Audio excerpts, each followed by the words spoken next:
Welcome to this episode of The Mic, The Minds in Corporate, where we have thought-provoking conversations about mental health within the corporate space.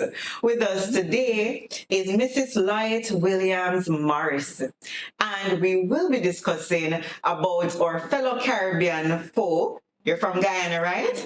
You're from Guyana. So tell us what it is like, experiencing corporate in another country. Well, to be honest, I've experienced corporate in 3 of the Caribbean territories, right? And I would say it's bittersweet. It's certainly bittersweet because I think every organization has its good and the bad. And sometimes when it's bad, it's ugly, right? But would I trade in my hat as yet? I'm not sure.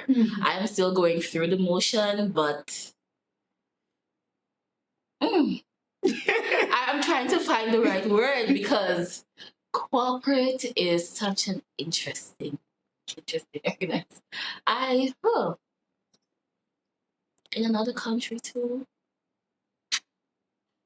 I wouldn't say that it's hard. It is hard for me to adapt because culturally we're not so far apart. Mm-hmm. But I think the word I'm going to stick with right now is that it's interesting. It's interesting. Yes. Which countries were you employed?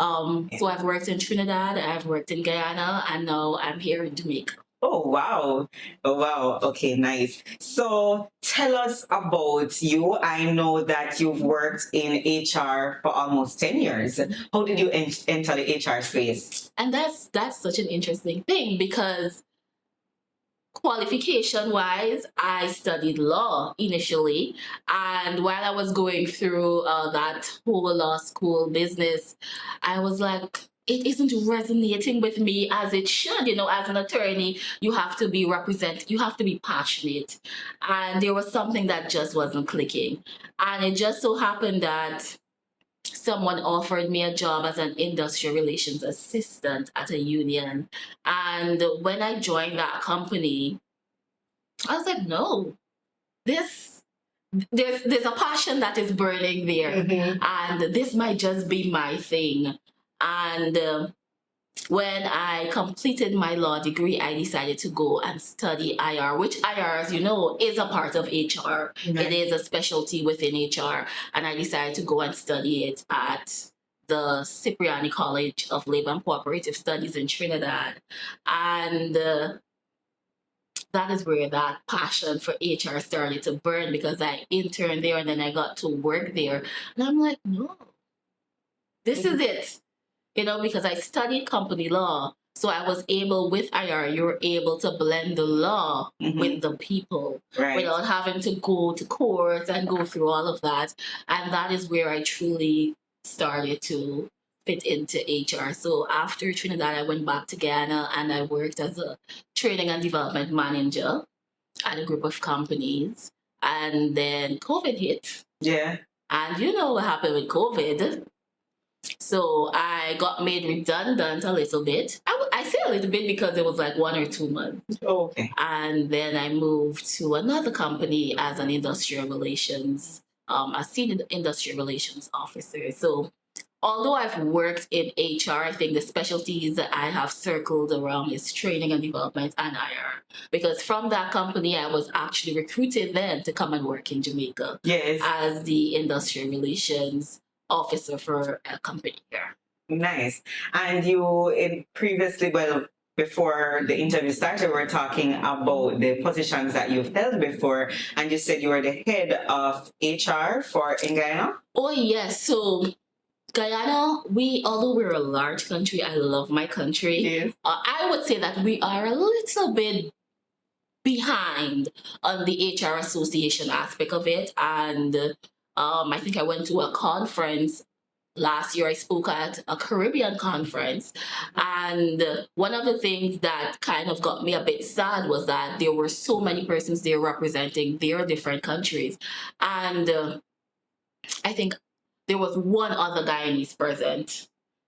And that is because we don't have a body that is representing HR professionals back home. Right. And I said, no, this cannot happen. And I decided to launched the HR Association of Guyana. Mhm. And that was launched last year, November.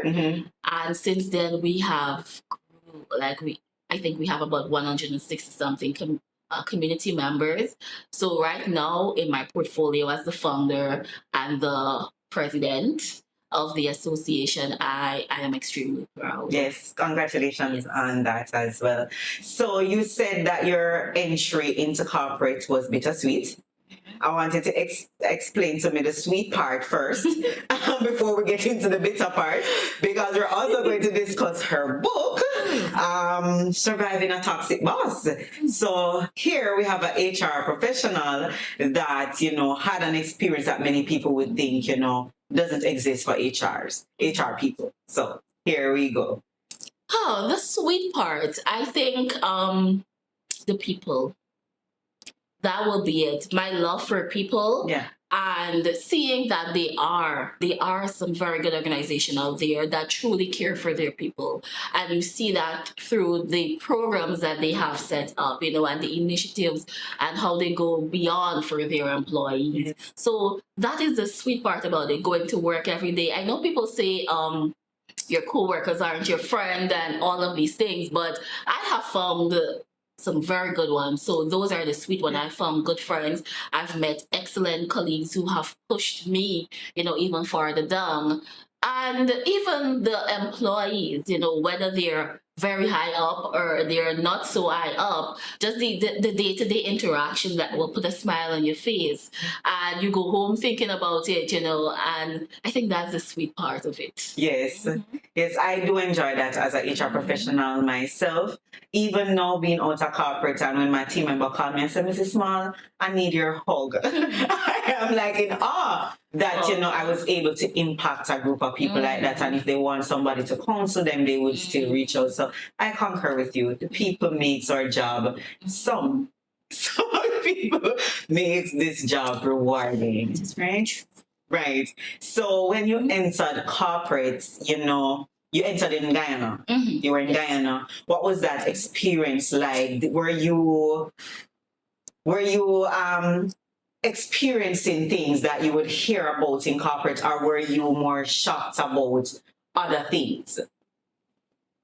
I think I was shocked because I came straight out of secondary into the university, and then while I was there, that's when I, dipped my toes into the corporate world. And a lot of people don't really speak about what actually exists in corporate. You're just thinking, okay, when I get older, I'm gonna go make money. That's all you're thinking about as a young person. I'm gonna make some money. I'm gonna get out of my parents' house so nobody can tell me anything. That's all you're thinking about. That's me. And then when you hit corporate, it's like, oh my God, what did I get myself into?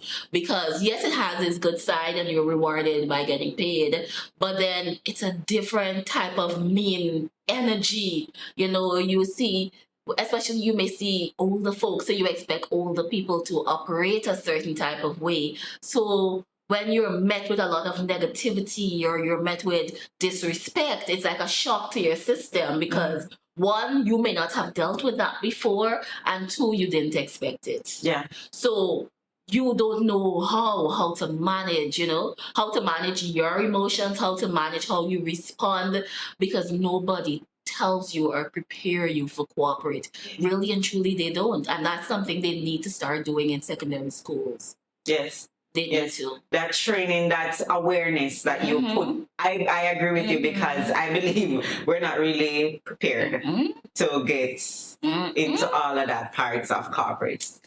I want to ask you though, when you entered corporate and all of that shock happened,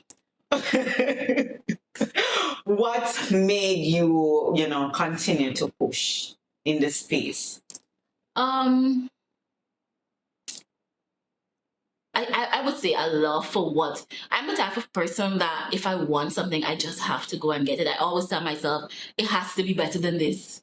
It has to. This is just one type of thing that is happening, but there's better out there. Or I tell myself when I get to this position, it's going to be better. Just keep pushing.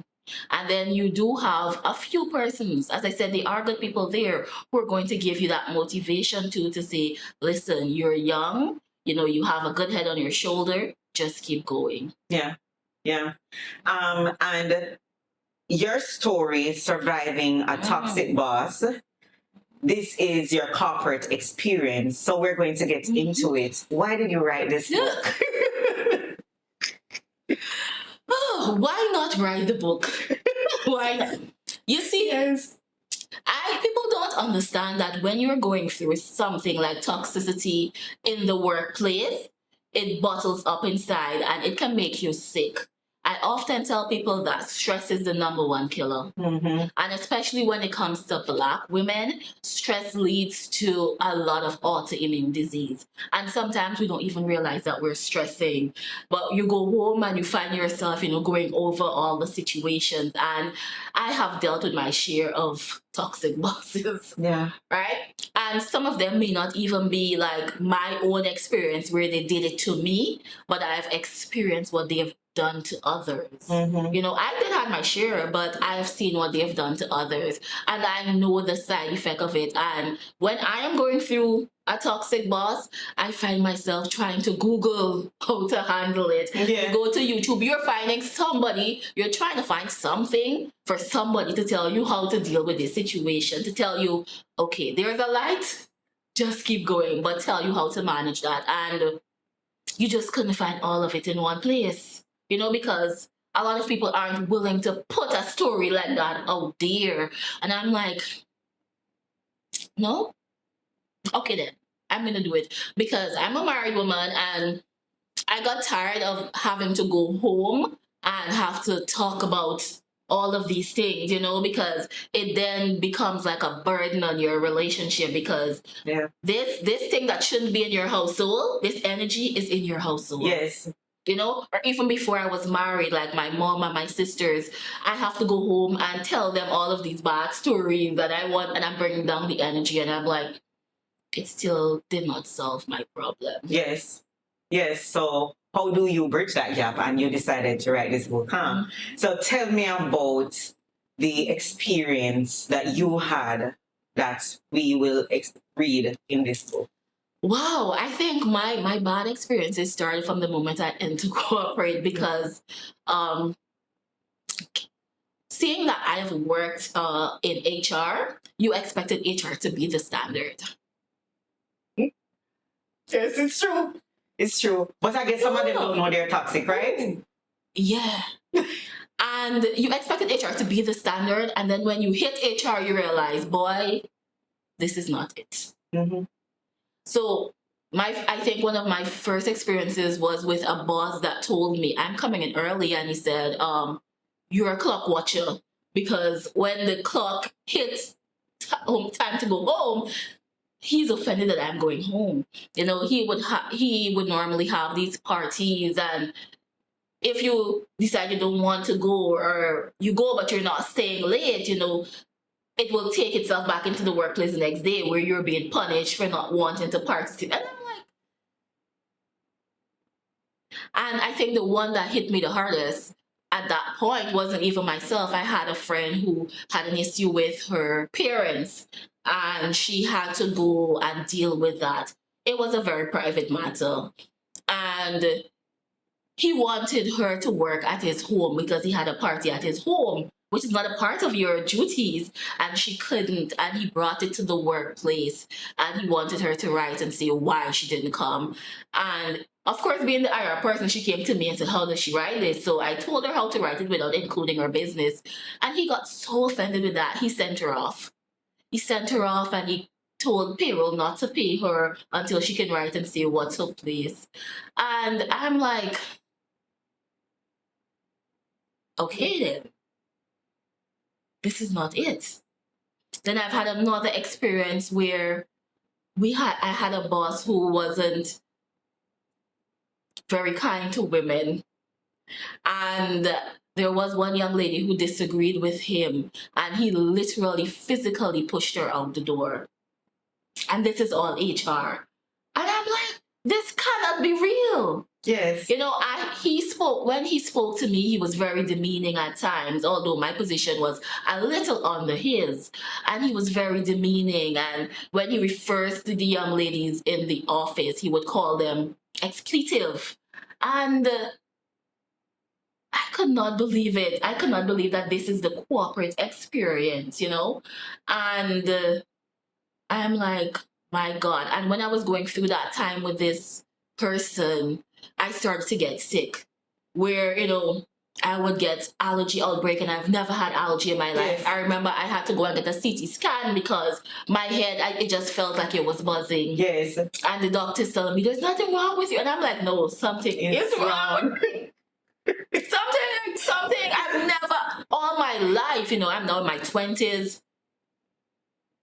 Something has to be wrong. And he showed me the scan. You know, I'm paying so much money. And he was like, it's funny that you said that because I had to go through the same thing. I remember demanding that you did what they said, what we did one a year ago. And I'm saying this headache has to be something.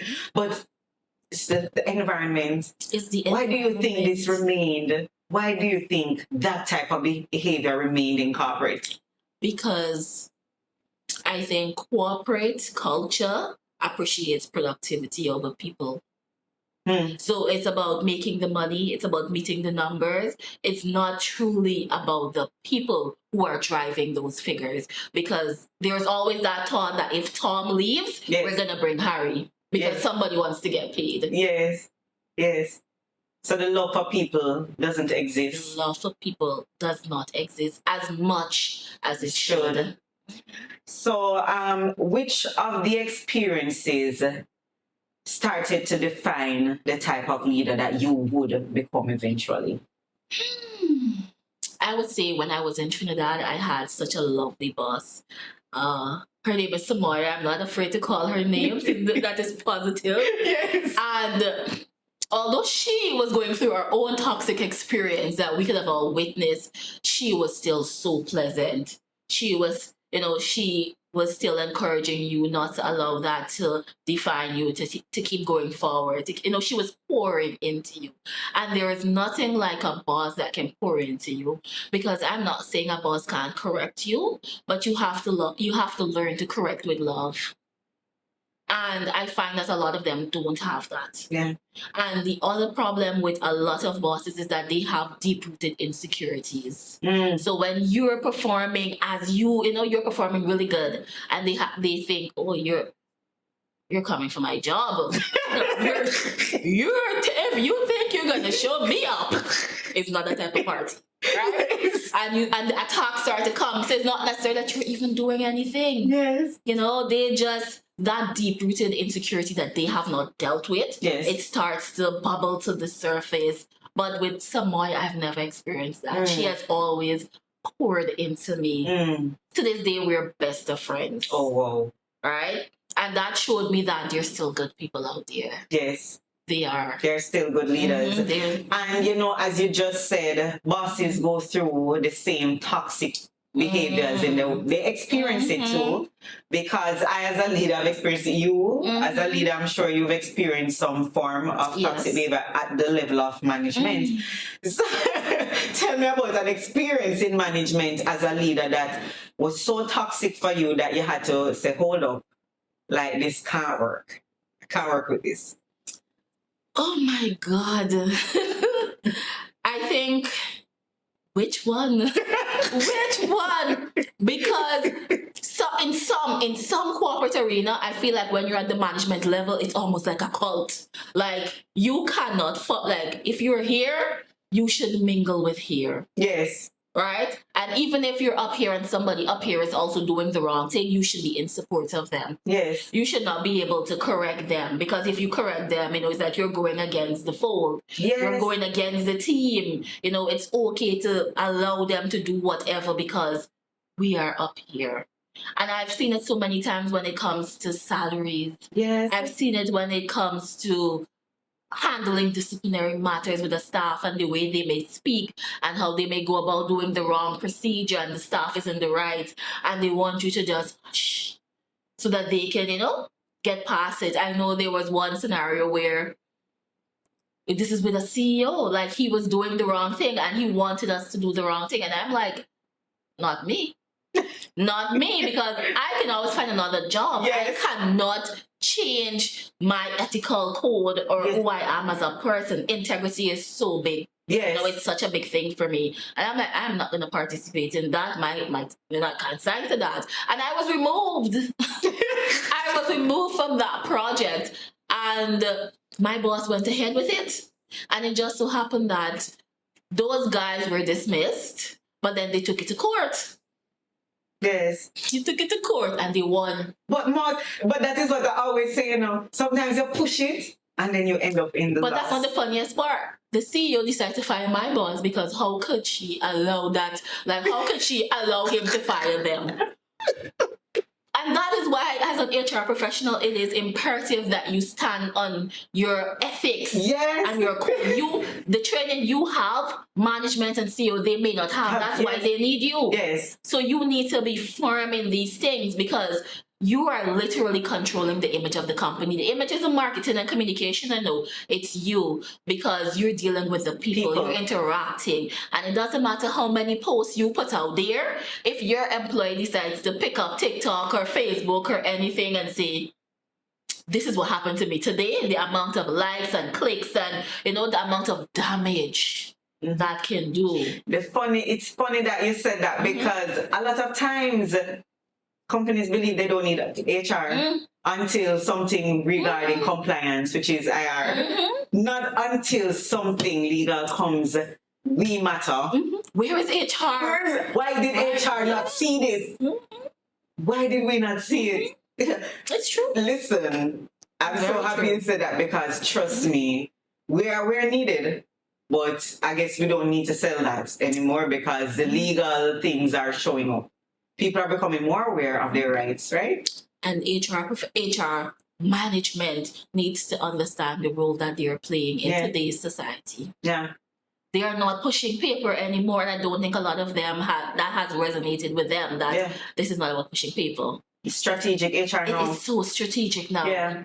You're setting up the company to either fail or succeed based on who you're bringing in. And I tell people, a lot of us, we know our worth now. We're not like our parents and poor parents that we're going to burn the midnight oil and kill ourselves at a job, you know, for 20 years until retirement. Like, you find persons leaving after 1 year, 6 months. We don't care about that stigma anymore. Persons are leaving. Yes. So when you attract a good talent, be able to keep them. Yes. Because they know their worth and they're not going to stay in something that isn't healthy. And that is something that we discussed that in another episode too, about the workforce. This workforce is different. This generation of people out there, they're different. They're not afraid to go to click. Get a click and make some money. So if you do not treat people well, you lose them. Yeah, no, they're the generation of, I don't need you, you need me. Yes. Yes, but do you believe it is a necessary step? Which one? About you need me, the generation saying you need Honestly, me. I think so. And I think it's kind of balanced in the playing field. You need a little shake up sometime to wake up a lot of departments as to what they're doing wrong. Yeah. Because for the first time in a long time, we have several generations in the workplace at the same time. Yes, it's true.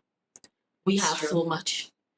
And as HR, you have to be able to manage all of those persons within these generations. Yeah. It's not just adapting a style to match one, which you know best. Yes. It's about being able to manage all. Understanding people. Yeah. And I love it, at least for me, I love it when people know their worth. I love it too. Yeah. I want you to do your work, yes, but I want you to also know that you're valuable. Yes. And if your value isn't recognized where you are, it's okay to walk away. It's okay to choose you. It's okay to choose your mental health, because that should matter most of all. What has HR taught you about mental health since you've been in this area? Wow. Let me first say that HR has taught me that mental health is real. I don't think I've ever been as burned out until I stepped into the HR field, because people don't understand that HR represents the employee, but who represents HR? Oh, And a lot of HR departments, you have, let's say, about 6 or 10 HR persons to hundreds of employees. And everybody wants something to be done ASAP.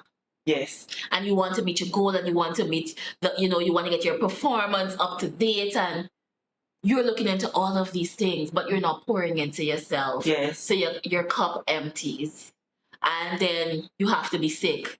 But then there's that place where I've been at the place where I am sick, but I'm still showing up to work. Yes. Because you're so scared of, oh, you may have a nagging boss, or you're so scared of, oh my God, I have so many things at my desk that hasn't been completed. So I am pouring from an empty cup.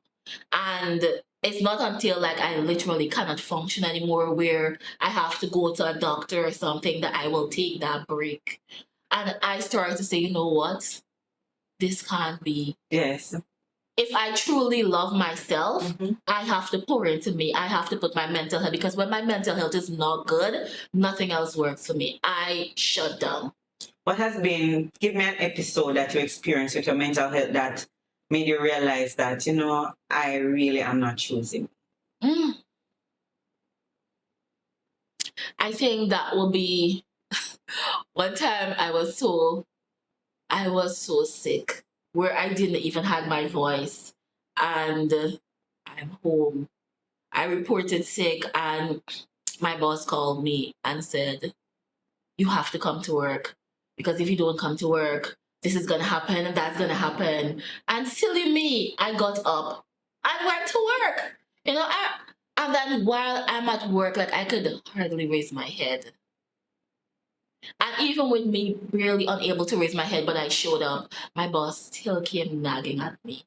And someone came to me and they're like, you're not well? And I said, no.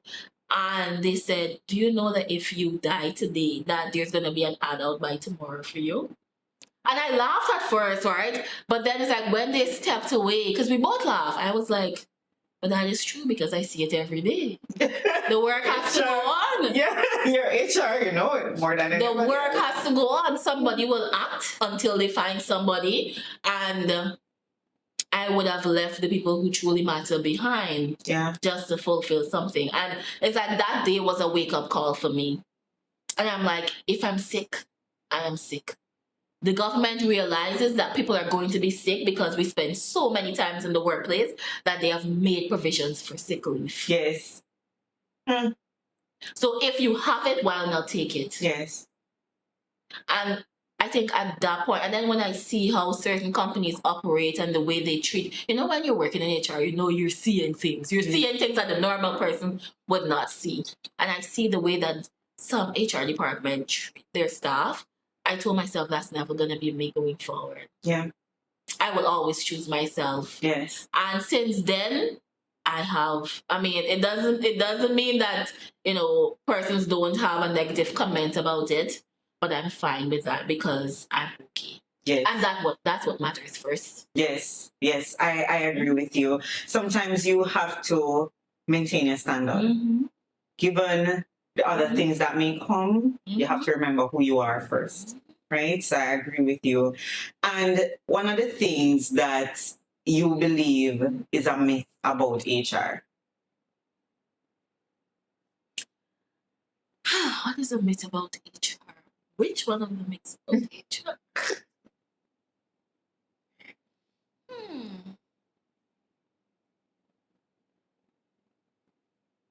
I think people think that HR is all about just hiring and firing. Yeah. That's the image most people have of HR. They hire you and they fire you. If you're being called to HR, people immediately think it's something negative. Yes. And that's a myth I would like to remove. I want people to feel welcome when they're coming to an HR department. I want them to feel comfortable coming to us because we're so much more than hiring and firing. Yes. And it starts with the culture of the organization too, because some organizations, how they portray HR, only when something is going on with HR. They don't try to say, okay, we will need HR's input about the strategic direction of the company, So I think you're right there, how they view us. Hiring and firing. And we need to do better as HR professionals too, because there are some HR professionals that walk around like you can't speak to them.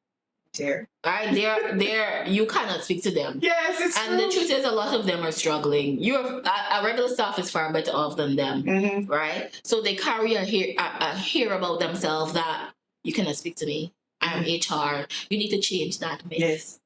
Yes, because we're the ones that are creating that too. We encourage that type of, behavior as well. But what I wanted to ask you, when you wrote the book, what was the thought, for a reader? Like, what do I want my reader to achieve from reading this book? The first thing, and I think that's like in my first chapter that I have, or the introduction, you're not crazy and you're not alone.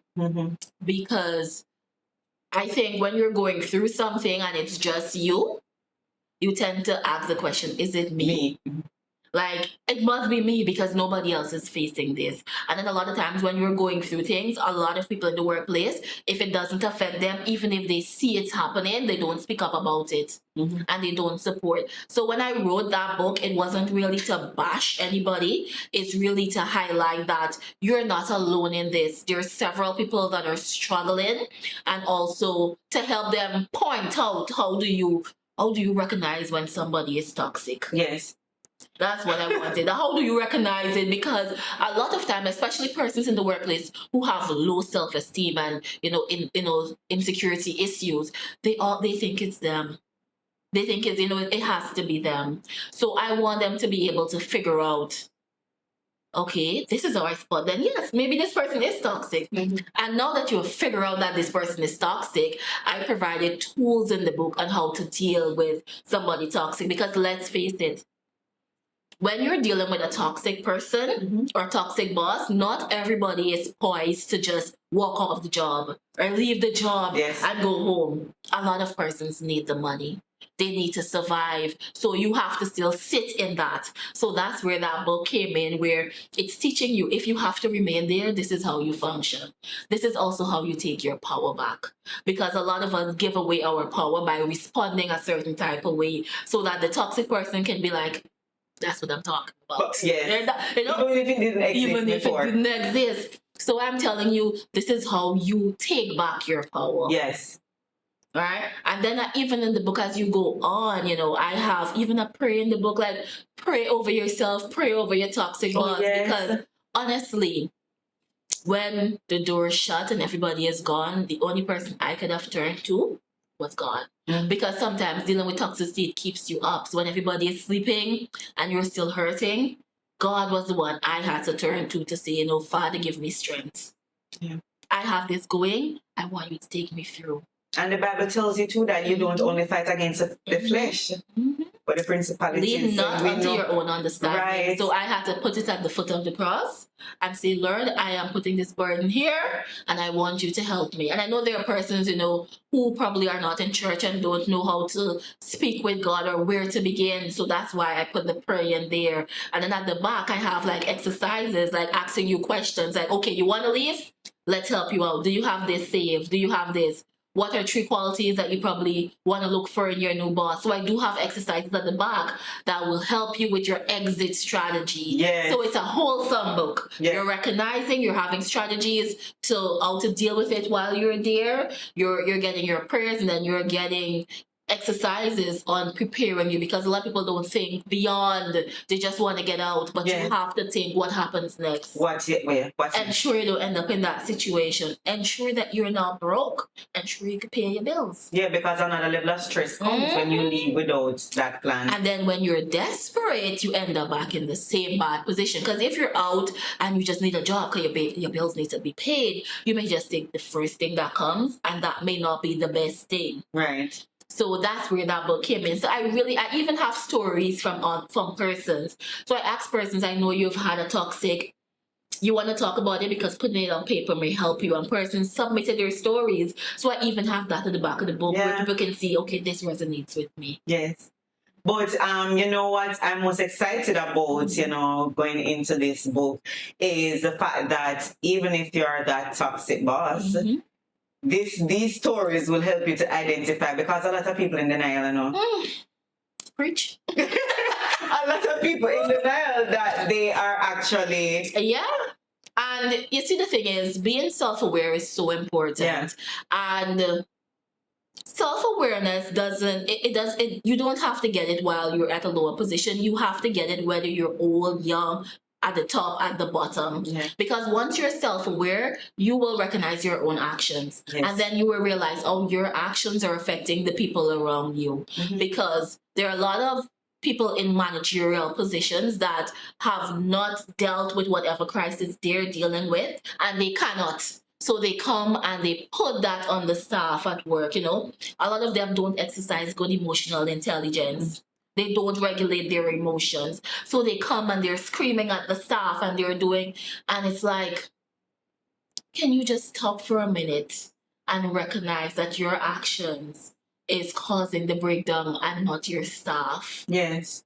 It's that recognition that I think that's where we need to start, recognizing that you're doing something wrong. And not a lot of people are willing to say, I was wrong. Yes. Or, you know what, my approach may not have been the best.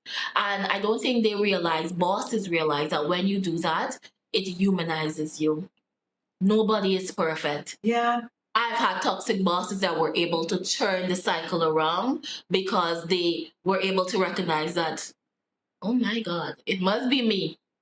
And I can recognize that you're a human and we all make mistakes. And the fact that you can see that you have a problem and you're taking the necessary steps to fix that problem, I can respect that. Yes. Yes. It's the ones that don't stop, we can't respect. But the ones that can stop and say, you know what? Let's try this again. Let me work on myself and let's work on that relationship because I played a role in where that breakdown occurred. Yeah. Yes. And you know, just you saying that, because I was going to ask then, you know, what are some of the things that you would encourage management to do? And you just said it, you know, that training that comes in with this emotional intelligence and being just self-aware, like what is happening. Because a lot of times we're quick to blame our teams or quick to blame a process. We're not saying that those things don't exist, but what about what you are contributing to the crisis that now exists? And how you communicate. I often tell people it's not what you say, it's how you say it. Yes. Communicating with diplomacy and tact is such an important thing in the workplace right now because whether you're young and old, we want respect either way. Yes. Right? You cannot demand respect from me and you're not giving it just because you think your position demands it. Mm-hmm. You have to be able, even if you have a bad thing to say, I work in IR, sometimes, a lot of times, I have to give bad news. I may have to have a suspension or something. But you see, when I sit down with that staff, I'm humanizing them. I'm recognizing this is somebody's brother, somebody's father. So when I communicate with them, I'm letting them know I understand. Yes. But this is what it is because of your actions. Yes. You have to humanize the person. So your communication matters. Not because you're at a higher position, you're going to speak to people as though they're nothing. That person still has a family. Yes. Yes. And the same respect you want, give it to them regardless of their role. I'm happy that you keep touching on the humanizing part of it, because I'm a firm believer in no matter which level you are, you're still a person. Because I've fired somebody and get them call me back every single minute. Mrs. Small, Mrs. Small, I need help with this, I need to do that. Advise me as to how to take these steps, because in the firing process, in the termination, all of what I was doing, you know, I would encourage them. I would help them to identify, even though it might take a long time for them to accept that what I did was wrong, I will go back to the policy, I'll break it down for them, I'll explain to them, and I'll say, you know, you got a chance before. This is your third offense. This is what the policy states. We have to go through the process. And if it's a termination, you have to move on from it. You're not going to stay defeated, because we don't stay defeated. Correct. You know, you pour into them, and people respect that. And that is the difference between a toxic person Correct. and a good leader. Correct. You have to go above and beyond. I tell people, when you're in a leadership role, you're not managing papers anymore. You're managing people. And you're managing different people. And you have to know, sometimes you even have to set yourself aside, because we can have toxic employees as well, right? That are speaking to you in, excuse me, they're speaking to you in a way that is not appropriate.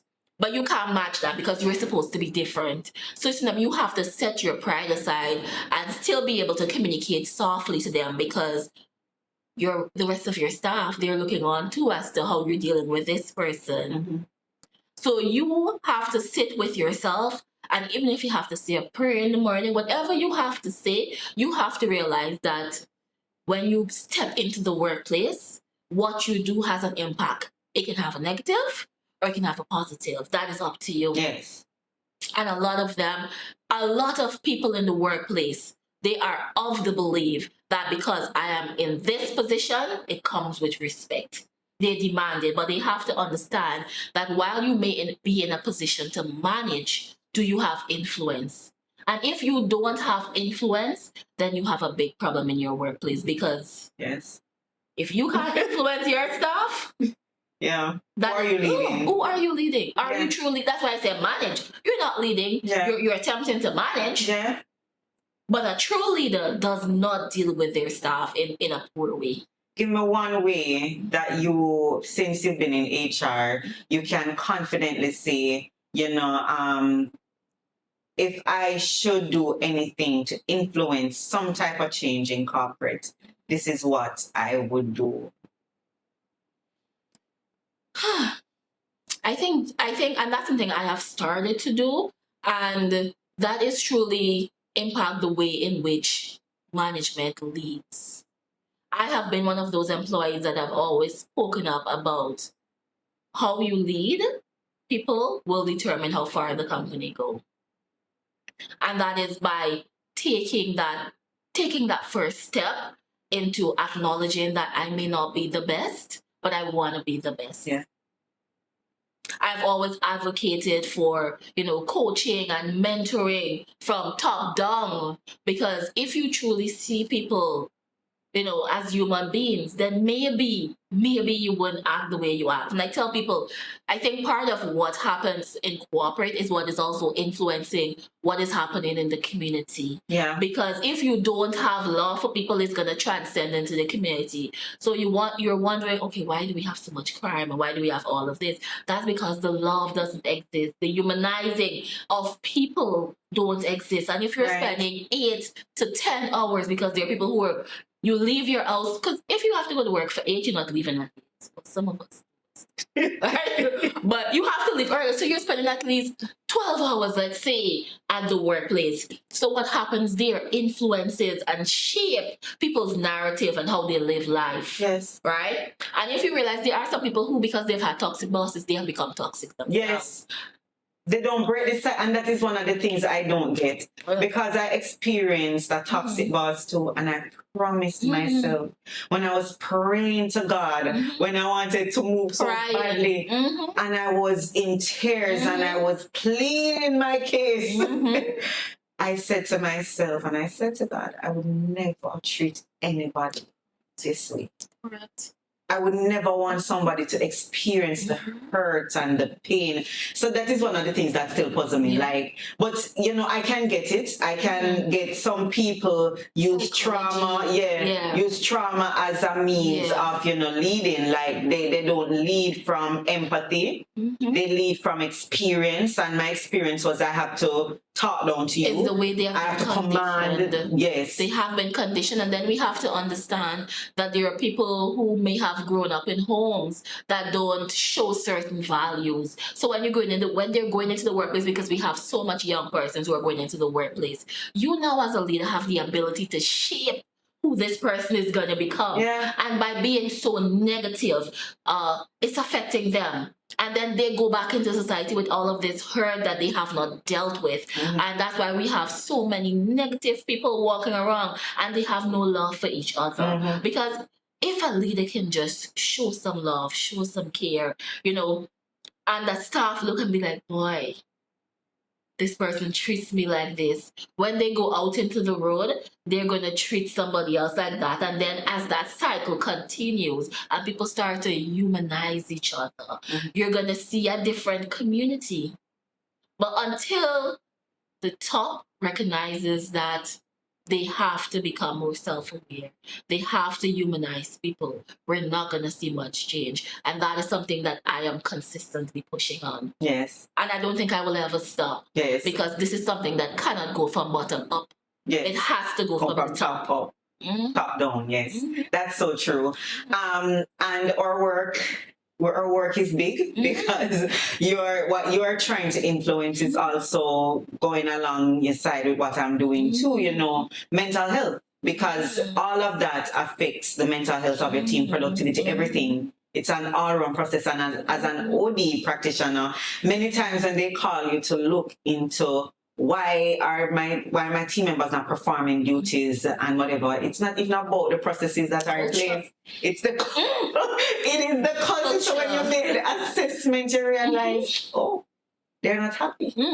The staff is not happy. So it's not really the process, but we know what those issues are, and we just need to face the reality that these are things that cannot last in the workplace, right?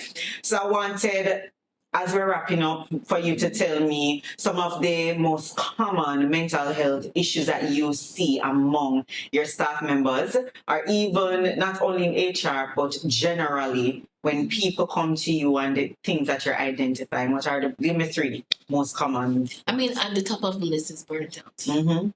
That one cannot go anywhere. I don't think that one can even hide. And they are so stressed. They are so stressed, and sadly, the last one I have to mention is that they are being harassed and bullied by management or even their co-workers. And because of that, it affects their mental health. It affects their mental health to the state where you probably have to get professional help for them. Yeah. Because this is beyond the scope of work that I can manage. It has been so far gone that I can't tap into where you are. I need help for you. So they're deeply traumatized by whatever it is that they're going through in their sections. They are highly stressed. And I mean, it's quite sad for me to see young people, especially, like, you haven't gone anywhere in your life and yet, like, you're not nowhere close to 65.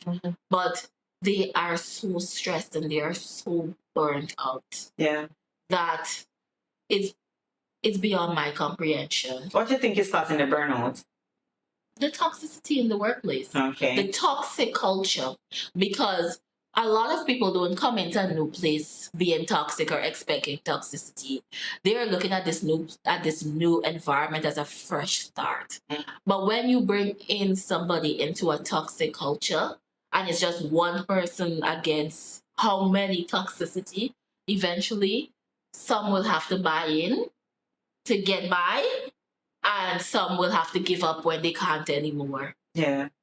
But it's the toxic culture that currently exists. And define toxicity in corporate for those who may not be able to identify it.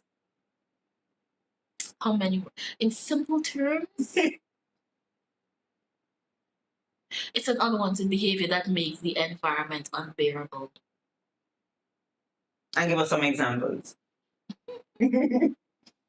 Screaming at your staff, speaking to them in a demeaning manner, calling them out of their names, cutting their salary for no reason at all, because those things affect people as well. Suspending them without a fair hearing, terminating somebody without going through the procedure because their managers don't like them, even demoting. All of these things, even favoritism, because their bosses that favor other staff over the rest. And person seeing that and seeing the favorite staff getting away with certain things while they have to burn the midnight oil, all of that can play on someone's psyche where they're like, no. Yeah. I've had enough. Yes. I remember one time a manager, one of my toxic boss, she said, there was something on the news where somebody was found in the bushes dead, right? And when they found this person, I remember the morning, she wasn't in any speaking terms with anybody. I was a supervisor at the time. And she said, somebody in here report me to HR. And you see how them find the man disposed of? That's why some of them have to end up like that. Oh. And I remember not being able to sleep for weeks. I wasn't able to sleep for weeks, and I was a supervisor, because I was saying to myself, no, if I cross this lady, if I decide to speak up at any time and cross this lady, I might be the one that they find in bushes. And My God. that's why I asked you about how do you define it? Because I want people to realize that even simple comments creates a toxic space. Even small comments like that creates, because I was scared to go to work. I was literally scared. Words matter. Words matter. And there are certain people who you just can't reach them to be better. And when they're at the stage where you can't reach them to be better, they need to be shipped out. But who does it? Because if it's the leader, who does it? And that's what I said. That's where management as a whole needs to step in. Because let me tell you, oftentimes management knows when one of them is toxic, okay? They know. But if it's not affecting the top, or it's not affecting the them, work, or they said it's not affecting their work, right? Because I've heard that before. Okay, if it's not affecting them or the work, because guess what? A lot of times when they call them, they may call them to talk to them, and the person who's making the accusation is nowhere there to defend it, and they're gonna be like, "No, I've never done something like that. I love myself." And the management gonna be like, "Oh, so they're lying." And then and then as a manager, you're gonna be like, "Yeah, that's a troublesome person." And they turn the card, because let me tell you, toxic people are so tactful. Yes. Some of them have spent years being toxic. You hear me? So they can beat all the allegations. Yes. They are so poised in being toxic. And that's why I said there are some that we just can't help. Yes. We cannot help them, but you cannot have them in the workplace where they're going to be shaping people's life. Yes. We need to start recognizing these things, because that is why you see such brain drain. I know there was a recent study in Guyana where they were asking university students, like, where do you see yourself going, like your next job? And they were like, definitely not to cooperate. Who doesn't want to become, TikTok and YouTube and entrepreneur? Nobody wants to go to corporate. And that's because social media has started to expose what happens in corporate. When we started, we're not that old. Okay? Yes. So when we started, social media wasn't so prominent. Yes. So you didn't get to see. But now you can click on especially TikTok, and you have millions of people that are telling their stories. And you're like, this is not real. Yeah, or this is not what I want to be a part of. And if this is what it is, count me out. Yes. Yes. I said count me out too.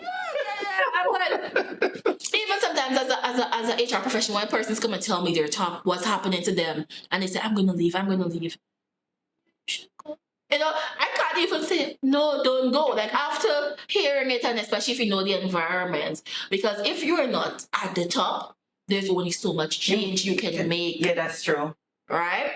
So when the staff say, "Miss, I have to go. I can't anymore." Yeah. If you truly care about them, you're going to let them go. Yeah. And then when you let some of them go, you see they flourish. Yes, true. They flourish outside, and you're like, my. Yeah. Yeah, I agree with you. Give us 2 of the tips that you have in your book as to how to deal with a toxic boss or a toxic workplace. The first thing I tell people is not to respond, or not to respond in haste. Because when let's say a toxic boss comes at you and that emotion hits you all at once, you want to lash out. You may say things that you shouldn't say and all of that. You have to stop, think, strategize, and know how to respond. And then when you're ready to respond, don't even say it. Document it. Because sometimes when you say it, they can say you said more than you said. Yes. Right? So you document it. Because I always tell people, if you don't document it, it never happened. Yes. It never happened because as somebody who works in IR, I will tell people facts and evidence, they protect. Yeah. Because if you want to take it, even if you want to go and make a report to the ministry or wherever you want to go, you want to take a lawyer, where is the evidence is what they're going to ask. Where is the proof? You don't ever want it to be their words against yours. Yes. The other thing I always tell people is that when you're communicating with them, there's something called the Greystone method, where keep it brief, no emotion. Yes. You know, sometimes when they send you something or they say something negative, you want to explain yourself and you want to go through the works. No, thank you. Yes. You want to put up that wall where they don't affect you. Yes. Because the minute they can affect you and your emotions, you have a big problem because they recognize that. Yes. And they're going to play into that. Yes. So you don't give them your power. And you don't give them your power by one, sometimes keeping your mouth shut. Mm-hmm. Keeping your mouth shut and documenting. Mm-hmm. And you know, viewers, that also applies for if it's your peer. It doesn't only have to be a boss, because I work with on IR cases as well, and I know for sure that sometimes some of the squabbles that we have, you know, it's because you're quick to say something, you didn't document it, and it escalates more than it should. Quick to share. You're too quick to share. If you could choose another profession or another field of work, what would you choose? You know, I always tell people, and this may be, you know, this may be very controversial, but I tell people, if I have to come out of this, I want to be a housewife. I want to be. People say housewife isn't work, but I mean, when you're one, yes, know that it's work. Listen, I am right there with your sister. I never used to believe in it, you know, but now I am for it. I want to be a house. I'm not even gonna be like, okay, I want to be this big exec. I want to be this. I want to be a housewife. I want to be able to pour into myself.